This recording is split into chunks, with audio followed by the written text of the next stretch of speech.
preparation para sa second cage, stocking para sa second production. Ito, palagay lang namin yung retainer. Pinahaba yung retainer at pinadikit banda yung retainer dito sa may para malawak yung kainan ng mga fish natin, kasi masyadong ipit pag yung maliit na yung retainer kagaya nito. Masyadong masikip yung kainan nila.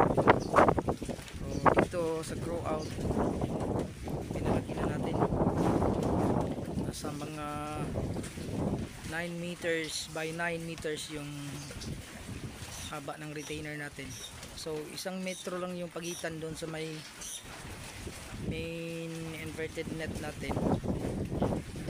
Probably mga sana mag-aabot ng mga 10k yung dito, kasi dito tapos na yun sa kabila. Nasa 9k ang laman, 9,000 fingerlings. Hindi na pala fingerlings, kung ano pala, juvenile papuntang sub-adult. Yan. Ito yung recoveries natin doon sa second harvest natin. Dito yung mga red snapper, yung mga lapu-lapu, mga grouper. Ito na naman, malalaki na yung mga bluefin tuna natin, bagong net.